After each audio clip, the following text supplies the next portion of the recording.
A hello guys, welcome back to our channel. అందరు ఎలా ఉన్నారు? బాగున్నారా? మేమైతే పత్తిలో గడ్డి తీస్తున్నాము. అందుకోసం అని చెప్పేసి చేన్లోకి వెళ్తున్నాము. ముందర మా అమ్మ మా బిట్టు అయితే ముందర నుంచి వెళ్తున్నారు. లాస్ట్ వీడియోలో చెప్పాను కదా వరద ఎక్కువ పోతుందని చెప్పేసి. లాస్ట్ 2 days నుంచి వరద ఎక్కువ పోతుంది. ఎస్టర్డే నుంచి వరద కొంచెం తగ్గిందంట. అందుకోసం అని చెప్పేసి వెళ్తున్నాం. మేమైతే వరద నీళ్ళ నుండే పోవాలి చేన్లోకి వెళ్ళాలంటే. మా అమ్మ మా బిట్టు అయితే ముందర తట్టెత్తుకొని పోతున్నాం, వెనకాల నుంచి పోతుంది. మేమైతే బిట్టు చేన్లోకి వెళ్తున్నాం అనగానే మా బిట్టు అయితే ఊరికొస్తుండు రన్నింగ్ చేసుకుంటూ. చూడండి, మా అమ్మ తట్టెత్తుకొని పోతుంటే మా బిట్టు అటు ఇటు చేన్లో దిక్కని చెప్పి చూసుకుంటూ వెళ్తుండు. చూడండి, మా అమ్మ అయితే తట్టెత్తుకొని ఆ నీళ్ళ నుంచి వెళ్తుంది. మా బిట్టు కూడా వెళ్ళిపోయింది ఆల్రెడీ. నేనే మా అమ్మ వెనకాల బిట్టు వెనకాల నుంచి నేనైతే వెళ్తున్నా. కట్టకి రైట్ సైడ్ అయితే చెరువు ఉంటుంది, లెఫ్ట్ సైడ్ అయితే ఈ తూము ఉంటుంది. తూము నుంచి అయితే ఈ నీళ్ళు అయితే వేరే చెరువులకు అయితే వెళ్ళిపోతాయి. మా అమ్మ అయితే కట్టెక్కుతుంది కష్టపడుకుంటూ.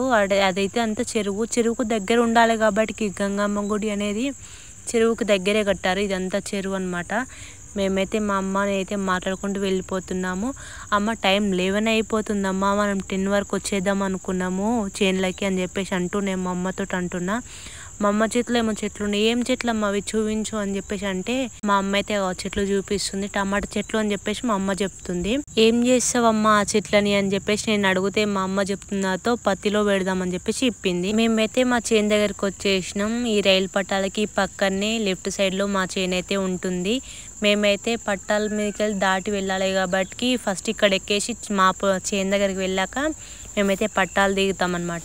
టైం అయితే ఇప్పుడు ట్రైన్ రావడానికి టైం అయితే కాలేదు. 2 o'clockకి ట్రైన్ వస్తుంది కాబట్టి టెన్షన్ లేకుండా మేమైతే పట్టాల మీద నుంచి వెళ్తున్నాం. మేమైతే చేను దగ్గరకు వచ్చేస్తాం. మేమైతే ఇప్పుడు పట్టాలు దిగుతున్నాం. చూడండి మా అమ్మ అయితే ఎంత కష్టపడుతుందో అసలు. మేమైతే చేనులోకి వచ్చేసినాం. మేమైతే మాదైతే అసలు సరిగ్గా మొలవలేదన్నమాట పత్తి. ఎందుకంటే మేమైతే ఇత్తులు పెట్టినట్టు అసలు నెమలీలు అయితే బుక్ వేసినాయి. అందుకని చెప్పేసి అసలు సరిగ్గా లేవు చెట్లు. అందుకని చెప్పేసి నేనైతే టమాటా చెట్టు పెట్టడానికి అయితే ఇక్కడ అయితే పొక్కలాగా చేసి ఇక్కడైతే టమాటా చెట్టు అయితే పెడుతున్నా. నా పెట్టడం అయితే అయిపోయింది టమాటా చెట్టు. మా అమ్మ దగ్గరికి వెళ్ళాలి.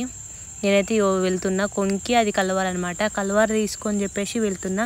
ఒకటి కొంకి కలవార కావాలి. ఎందుకంటే పెద్ద గడ్డి ఉన్న దగ్గర కొంకితో, చిన్న గడ్డి ఉన్న దగ్గర కలవారతో కలవడానికి అని చెప్పేసి. ఎందుకంటే మెత్తగున్న దగ్గర కొంకితో కలవడానికి రాదు కాబట్టి నేనైతే 2 తీసుకెళ్తున్నాను. మా అమ్మ అయితే ఆల్రెడీ కలవడం స్టార్ట్ చేసింది. మా అమ్మ అయితే కలుస్తుంది. మెత్తగా ఉందని చెప్పేసి కొంచెం కలుస్తూ కొంచెం అయితే చేయితో తీస్తుంది.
మా పత్తిలో అయితే ఎక్కువ తుంగనే ఉంది.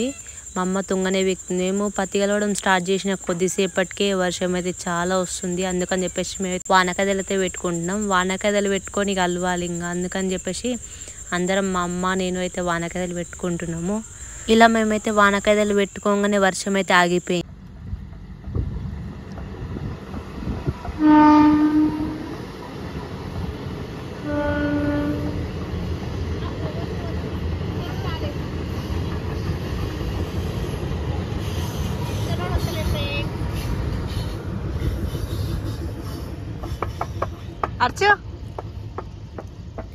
నేనైతే మీ అందరికి ఒక విషయం చెప్పాలనుకుంటున్నా. చేనులకు వెళ్ళే వాళ్ళందరూ కొంచెం జాగ్రత్త. ఎందుకంటే మేము ఈరోజు పత్తి కలుస్తున్నాం. ఆ విషయం అందరికి తెలుసు. అమ్మ ఇప్పందాకా పత్తి కలుస్తుంటే ఒక పాము వచ్చింది. అలాగే నిన్న కుప్పలు ఎత్తిపోస్తుంటే కూడా ఒక పాము వచ్చింది. అందుకని ఎవరైనా పత్తి కలిసే వాళ్ళు కొంచెం జాగ్రత్త. కుప్పలు తీసి ముందు కూడా కొంచెం చూసుకోండి. కుప్పలు వెంబడే తీయడానికి కొంచెం ట్రై చేయండి. నేను చెప్పేది ఒక్కరికి యూజ్ అయినా చాలు. Thank you. బాయ్.